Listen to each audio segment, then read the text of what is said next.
नमस्कार, metro city लेकर मैं हूं आपके साथ संदीप निरंजन सरकार। चंडीगढ़ में green mobility electric vehicle expo के दूसरे दिन डिप्टी सीएम दुष्यंत चौटाला दौरे पर पहुंचे, जहां उन्होंने इलेक्ट्रिक व्हीकल के कई मॉडल का जायजा लिया। इस मौके पर उन्होंने कहा कि चंडीगढ़ में green mobility electric vehicles export उत्तर भारत का पहला एक्सपो है। लोगों को ईवी विकल्प की तरह बढ़ाने के लिए दिशा में यह अच्छा कदम है। एक्सपो में कमर्शियल वाहनों के इलेक्ट्रॉनिक मॉडल पर एक अच्छी शुरुआत है। इलेक्ट्रिक व्हीकल पेट्रोल और डीजल पर चलने वाले वाहनों की तुलना में बहुत सस्ते हैं। देश के सभी राज्यों में इलेक्ट्रिक वाहनों को बढ़ावा देने के लिए नीतियां बनाई गई हैं।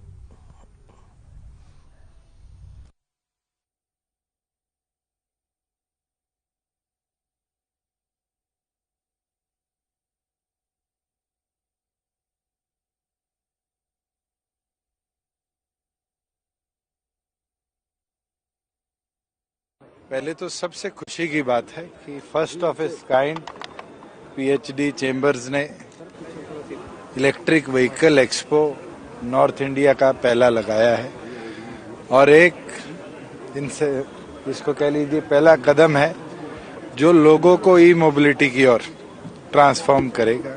आज यहाँ पर देश में मैन्युफैक्चर्ड गाड़ियों से लेकर इंपोर्टेड गाड़ियाँ, कमर्शियल व्हीकल्स तक भी इलेक्ट्रिक मॉडल्स में इन्हें डिस्प्ले करे और ये एक अपॉर्चुनिटी है चंडीगढ़ के आम नागरिक को आकर देखने की, जो ग्रीन मोबिलिटी की ओर।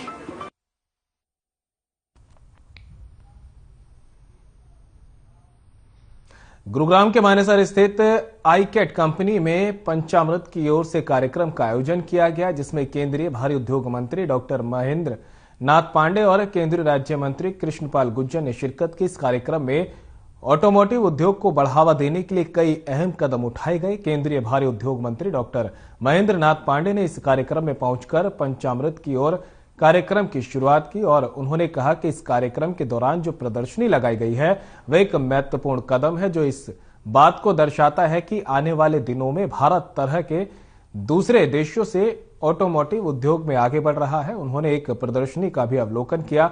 उन्होंने कहा कि जिस तरह से दूसरे देशों से गाड़ी टेस्टिंग के लिए यहां आती है, उन पर जो टैक्स लगता था वह पूरी तरह से इस बजट में साफ कर दिया गया है कि अब उन गाड़ियों पर टैक्स नहीं लगेगा, जिसके चलते बड़ी संख्या में दूसरे देशों से यहां गाड़ी टेस्टिंग के लिए आएंगी। इससे ऑटोमोटिव उद्योग को काफी बढ़ावा मिलेगा। प्रधानमंत्री नरेंद्र मोदी की तरफ से ऑटोमोटिव उद्योग को बढ़ावा देने के लिए जिस तरह से जो 26 ख्वाब देखे गए हैं, उन्हें पूरा करने के लिए एक महत्वपूर्ण कदम है। इसी कड़ी में भारी उद्योग मंत्रालय की योजनाओं में PLI auto, PLI ACC, capitals good two और फेम के कार्यान्वयन पर भी चर्चा की गई।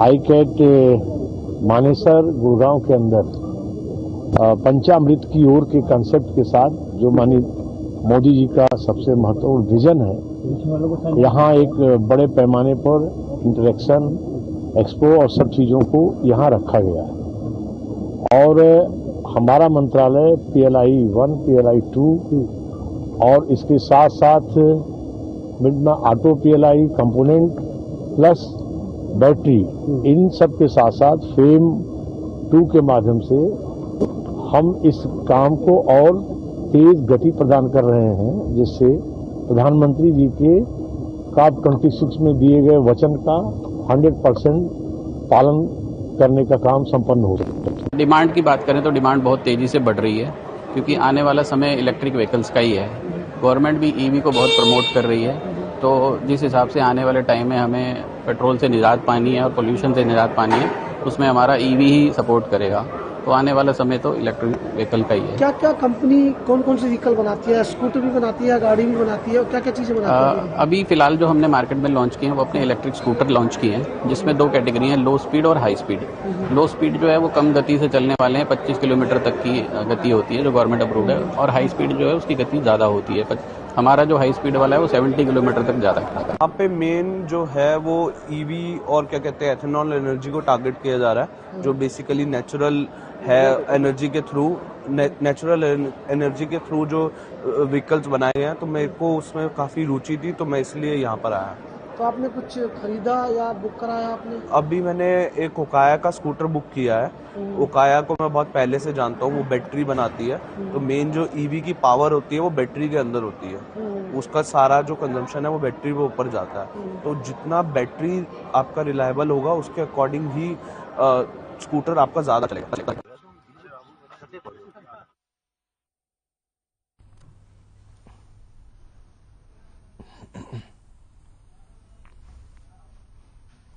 प्रतला विधायक नैनपाल रावत के गांव जगोपुर वासियों ने स्वागत समारोह का आयोजन किया। इस मौके पर कार्यक्रम में पहुंचे विधायक नैनपाल रावत का ग्राम वासियों की ओर से फूल मालाओं के साथ जोरदार स्वागत किया गया। वहीं कार्यक्रम के दौरान ग्रामीणों की ओर से विधायक नैनपाल रावत के समक्ष कुछ मांगे रखी गई।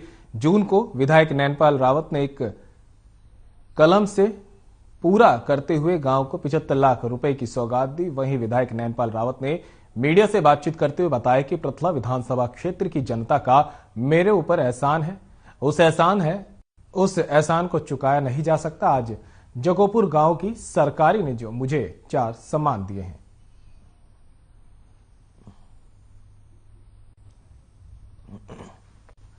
तो फरीदाबाद की तस्वीर आपको दिखा रहे हैं, जहां पर विधायक नैनपाल रावत का जगोपुर में जोरदार स्वागत किया गया। और इस मौके पर नैनपाल रावत ने गांव को 75 लाख रुपए की सौगात दी। विधायक नैनपाल रावत ने कहा कि जगोपुर वासियों का मुझ पर एहसान है और उस एहसान को मैं किसी कीमत पर नहीं चुका सकता। गांव को 75 लाख रुपए की इस दौरान उन्होंने सौगात भी दी।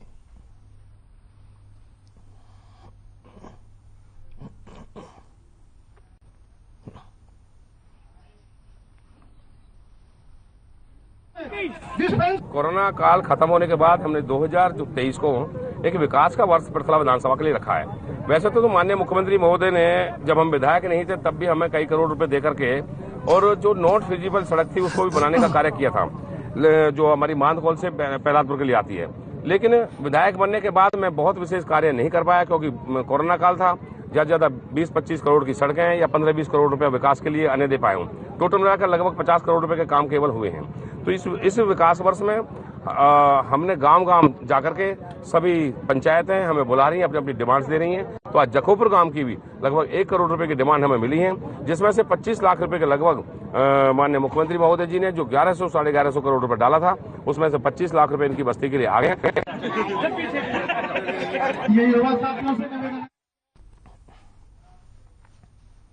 फरीदाबाद के एनआईटी 5 नंबर इलाके में बने ओयो पर पुलिस ने छापेमारी की। पुलिस को सूचना मिली थी कि 5 युवाओं के साथ 5 नाबालिग बच्चे ओयो में है, जिसके बाद पुलिस ने मौके पर पहुंचकर छापा मारा तो कुछ युवक और युवतियों को हिरासत में लिया गया। हिरासत में लिए गए लोगों में 5 युवक हैं और 2 बालिग युवतियां हैं, जबकि 3 युवतियां नाबालिग हैं। कुछ दिन पहले महिला आयोग की चेयरपर्सन रेणु भाटिया की शिकायत पर इसी ओयो से नाबालिग स्कूली छात्रा के साथ एक युवक को पुलिस ने हिरासत में लिया था।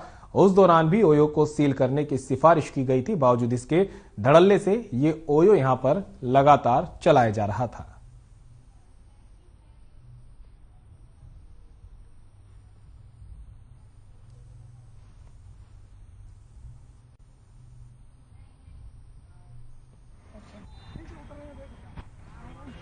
मेरे पास इंफॉर्मेशन आई थी जिसमें महकमे की तरफ से बुलाया गया था और साथ में कुछ सोशल जो टीम्स हैं उन्होंने भी भेजा था।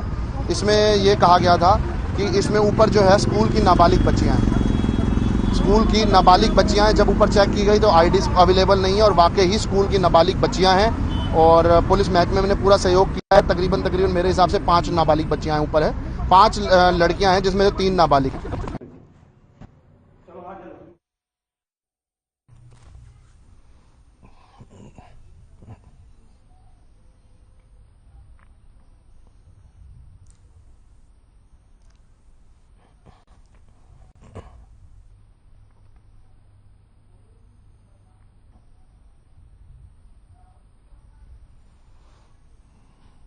हरियाणा के पूर्व मुख्यमंत्री भूपेंद्र सिंह हुड्डा शनिवार को सोनीपत जिले के गांव बड़वासनी में आयोजित एक धार्मिक कार्यक्रम में शिरकत करने के लिए पहुंचे। इस दौरान हरियाणा सरकार पर निशाना साधते उन्होंने कहा कि अब हर वर्ग दुखी है।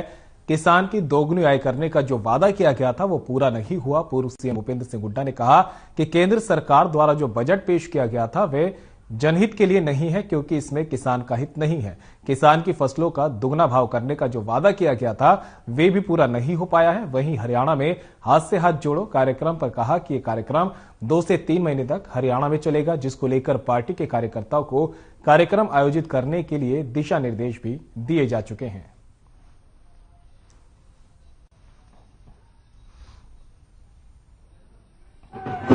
तो किसान के हित में है, न गरीब आदमी के हित में है, न मजदूर के हित में है, न छोटे व्यापारी के हित में है, न दुकानदार के हित में है, मतलब किसी भी वर्ग के हित में नहीं है। ये आप सब देख रहे हैं, किसान की जो है दुगना भाव करने की बात थी। अब खाद की सब्सिडी कम कर दी और डीजल और पेट्रोल का भाव वही रखा, कोई भी राहत देने का काम तो शुरू होगा। लक्ष्य लेके हैं महंगाई के खिलाफ, बेरोजगारी के खिलाफ और आपस में भाईचारे का प्रेम बढ़े, वो लेकर।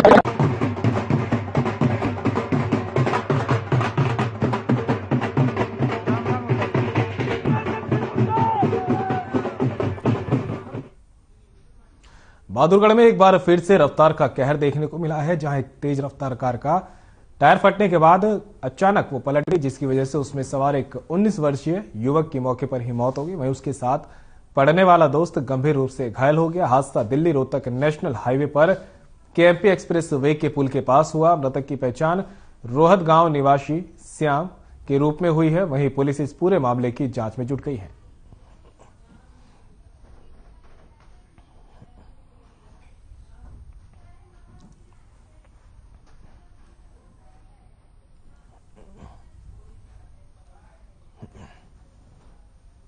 जी क्या मामला था?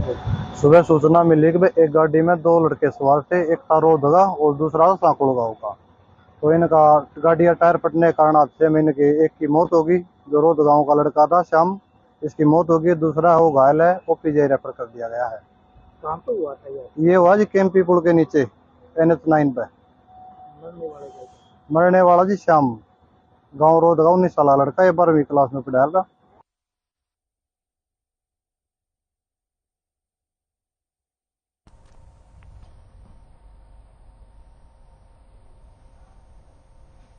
बहादुरगढ़ शहर के 56 पार्कों का रखरखाव अब नगर परिषद नहीं करेगा। पार्कों का रखरखाव एनजीओ या फिर रेजिडेंट वेलफेयर एसोसिएशन करेंगे। हालांकि सारा खर्च नगर परिषद ही वहन करेगी। लोगों की सुविधा और पार्कों के सौंदर्यीकरण के लिए नगर परिषद की बेहद अच्छी पहल मानी जा रही है। नगर परिषद के कार्यकारी अधिकारी ने बताया कि 4 रुपए प्रति वर्ग मीटर के हिसाब से पार्कों की रखरखाव का खर्च एनजीओ या RWA को दिया जाएगा। पार्कों के रखरखाव पर हर महीने नगर परिषद करीबन 9 लाख रुपए खर्च करेगी। नगर परिषद के ईओ संजय रोहिल्ला का कहना है कि इस कदम से जन भागीदारी बढ़ेगी और पार्क भी साफ सुथरे और अच्छे बनेंगे। नगर परिषद की इस पहल के बाद एनजीओ और RWA भी आगे आए हैं। वहीं नगर परिषद पार्क में झूले, ओपन जिम और पार्क की बाउंड्री जैसे बुनियादी काम खुद करेंगे।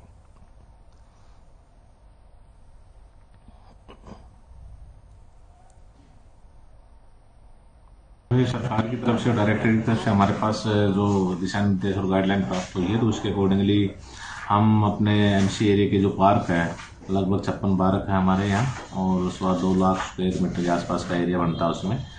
तो उसके लिए एज पर गाइडलाइन हम जो एनजीओ है या RWA है या फिर एनजीओ एजेंसी है, उनके लिए हमने आवेदन मांगा है कि भाई हमारे पार्क है, इनके मेंटेनेंस और रखरखाव के लिए अगर आप इच्छुक जो भी होंगे उसके लिए आवेदन मांगे हैं। नगर परिषद ये RWA और एनजीओ को ये काम सौंप रही है कि इन पार्कों की मेंटेनेंस का, इसको रख रखाव करने का। ये बहुत अच्छी पहल है नगर परिषद की, ये खुद नहीं सक्षम है। RWA एनजीओ पहले से लोगों की भलाई के लिए काम करते आए हैं। यहाँ अभी घास उखड़ी पड़ी है, दीवार है नहीं पार्क की, झूले टूटे पड़े हैं, तो पार्क तो ये रहा ही नहीं।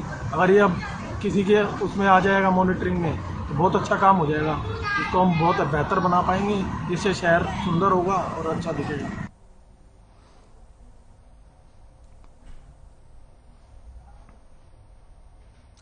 फेमस डांसर और big boss fame Sapna Chaudhary personal life की वजह से भी अक्सर चर्चा में रहती है। इस बार वो मुश्किल में फंसती नजर आ रही है, क्योंकि उनकी भाभी ने उनके खिलाफ केस दर्ज कराया। सपना उनके भाई कर्ण और मां नीलम के खिलाफ पलवल के महिला थाने में दहेज, मारपीट सहित गंभीर धाराओं में मामला दर्ज हुआ है। आरोप है कि दहेज में क्रेटा कार की मांग की गई। फिलहाल पुलिस ने मामले की जांच शुरू कर दी है। हालांकि एक हफ्ता बीत जाने के बावजूद किसी की गिरफ्तारी नहीं की गई।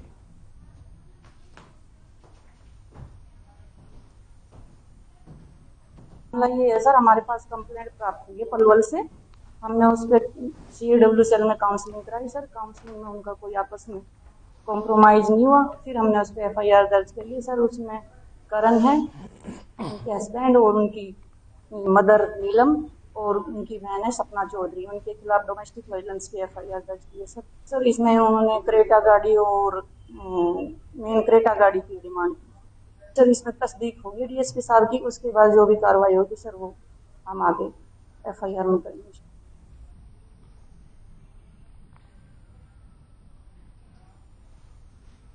उधर सोनीपत के राय स्पोर्ट्स स्कूल में चोरों ने चोरी की कोशिश की। राय स्पोर्ट्स स्कूल समेत पोस्ट ऑफिस और बैंक का ताला तोड़ा गया। वहीं पुलिस CCTV को चेक कर रही है। पुलिस का कहना है कि पोस्ट ऑफिस और बैंक में कोई नुकसान नहीं हुआ है। संभावना जताई जा रही है कि स्कूल को बदनाम करने की साजिश रची गई। साइबर एक्सपर्ट CIA और थाना प्रभारी मामले में जांच कर रहे हैं। पुलिस CCTV के माध्यम से आरोपियों तक पहुंचने का प्रयास कर रही है। पोस्ट ऑफिस कर्मचारी ने बताया कि अलमारी और गेट का ताला तोड़ा गया है, लेकिन रिकॉर्ड और कागजात सुरक्षित मिले हैं।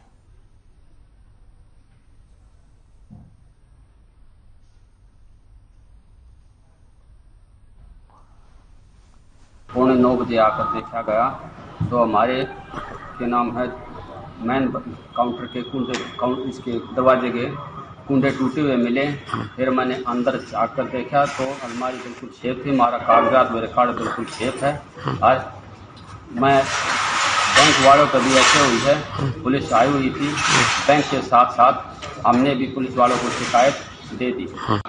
अभी सुबह ही मुझे सूचना मिली है कि यहाँ पे हमारी जो शाखा है MNSSI, यहाँ पे कुछ थेफ्ट अटेम्प्ट हुआ है। तो जब हम आके हमने चेक करा है यहाँ पे तो देखा है शीशा वीशा टूटा है, but I think it's done by some unsocial elements. और ये सिर्फ बदनाम करने की साजिश है, क्योंकि पोस्ट ऑफिस है यहाँ पे नियर बाय। वहाँ भी देखा गया कि वहाँ भी कुछ छेड़खानी हुई है, ताले वाले टूटे हुए हैं। बट बाय गॉड ग्रेस की कोई वैसी कैजुअलिटी नहीं हुई है, कोई भी कैश वैश का लॉस नहीं हुआ है। बाकी देखते हैं, भरोसा है पुलिस पे भी। इस सूचना पर हम आए हैं। बैंक का ताला, पोस्ट ऑफिस का ताला और एक ऑफिस का ताला तोड़े हुए हैं। कैमरे देख रहे हैं, उसकी इंक्वायरी कर रहे हैं। बैंक वालों ने और पोस्ट ऑफिस वालों ने अपना चेक कर लिया है। इनका कोई किसी प्रकार का नुकसान नहीं है। किसी ने या तो चोरी का प्रयास किया या इस संस्था को बदनाम करने का प्रयास किया गया। सर तफ्तीश कर रहे हैं सर। कोई टीमें भी बनाई गई हैं इसकी जांच के लिए? इस बारे में मेरे थाने की टीम है और CIA टीम है और साइबर एक्सपर्ट की सहायता ले रही है।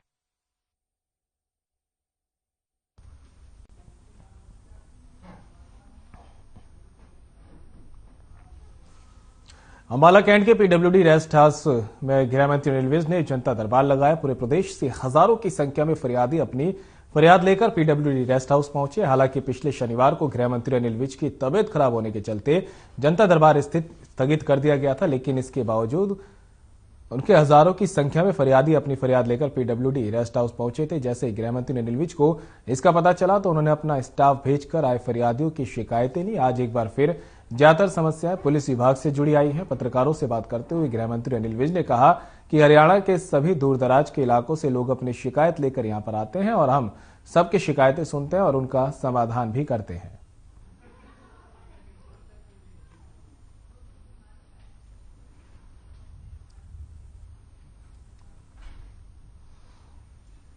$498 के जितने केसेस दर्ज हुए हैं और कितनी पेंडेंसी है आज तक, क्योंकि 498 के मेरे हर जनता दरबार में बहुत लोग आते हैं। लड़कियां रो रही हैं, बिलख रही हैं कि कार्रवाई नहीं हुई।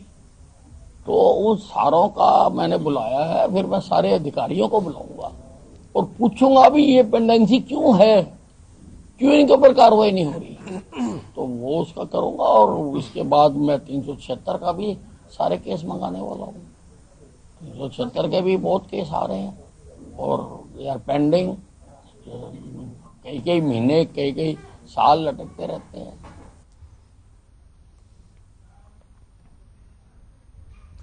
कांग्रेस के पूर्व राष्ट्रीय अध्यक्ष ने प्रधानमंत्री को पत्र लिखा है जिससे कश्मीरी पंडितों की सुरक्षा की मांग की गई है। इस पर हरियाणा के गृह मंत्री अनिल विज ने तंज कसते हुए कहा कि सब कुछ लुटा के होश में आए तो क्या किया। साथ ही कहा कि ये सब कुछ तुम्हारा ही तो किया धरा है, जब इनको उखाड़ जा रहा था तब तुम क्या कर रहे थे। विज ने कहा कि तुमने कश्मीर में वैसे हालात पैदा ही क्यों होने दिए, क्योंकि ये आतंकवाद तुम्हारे ही राज्य में फैला है। वहीं घरौंडा में खनन रोकने गए डीएसपी को डंपर से कुचलने की कोशिश पर कहा कि जांच हो रही है, फिर सख्त कार्रवाई की जाएगी।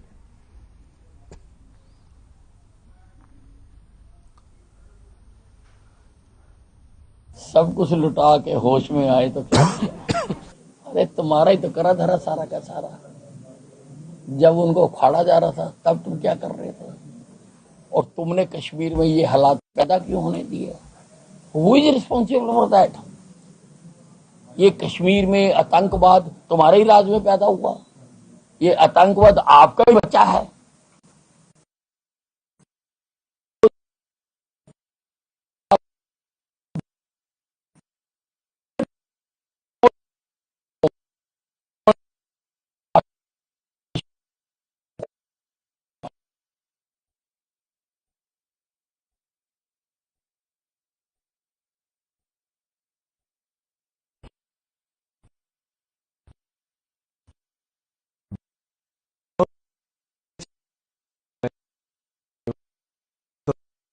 एक पक्ष से दो भाई बाइक पर सवार होकर कोर्ट में तारीख पर आ रहे थे, तभी इस बीच सड़क पर दूसरे पक्ष ने दोनों भाइयों पर जानलेवा हमला कर दिया। बता दें कि शराब के ठेके को लेकर दोनों पक्षों में आपसी रंजिश बनी हुई है। हमले में घायल दोनों भाइयों को भिवानी के चौधरी बंसीलाल नागरिक अस्पताल में भर्ती करवाया गया।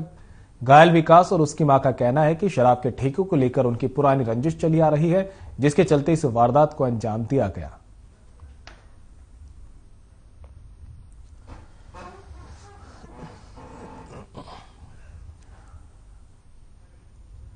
मामला ये है जी, पहले 3 साल तुम्हारे बाद का किसी का शिका के जेल कटवा दी इनकी, उनका रोला ठेका में और जेल कटी हमारे बालका में, और ई वो उनका क्या कौन करते ना, ई भी इनका एक्सीडेंट करके चले गए। मैं हमारी नूटों दे हंडी जा कदे बालका कदे की टोंदे हंडी जा एक दिन लुका, और ई वहां थे तारीख पे इन्हें किन पुत्या की तारीख करेड़ी और इन्हें ने वो करवा दिया। किस को चोट लगी है, क्या मंजीत और किस विकास, क्या मांग करते हैं विकास पर मांगिया करा है जी, और इतनी चोट लगनी चाहिए। विकास नाम है, हम दोनों दो भाई तारीख पावा थे 6 में तो पिकअप डाल रही टक्कर मारी है, और फिर लठ बिंडे और जेड़ी फरसिया तो चोट मारी है। तो क्या मामला था, किस लिए, कोई रंजिश का मामला? हाँ, आपसी रंजिश है भाई। आप कहाँ से, कौन से? दिनौद से। ये जो घटना वो भी दिनौद से। इस मामले को लेकर आपका विवाद चल रहा है? ठेका में ले गए। ये शराब माफिया है या क्या चीज है, आपका क्या? भाई ठेका था इन पर, पहली ठेका पर। ये 2 मरीज आए हमारे पास, विकास एक मंजीत है, इनका इलाज हमारे अस्पताल में चल रहा है। सर कितनी चोट लगी है? छोटे अभी एक्सरे वगैरह करवा रहे हैं, जांच चल रही है इनकी, देखते हैं फिर बताते हैं। ये 2 मरीज आए हमारे पास, विकास एक मंजीत है, इनका इलाज हमारे अस्पताल में चल रहा है। सर कितनी चोट लगी है? छोटे अभी एक्सरे वगैरह करवा रहे हैं, जांच चल रही है इनकी, देखते हैं फिर बताते हैं।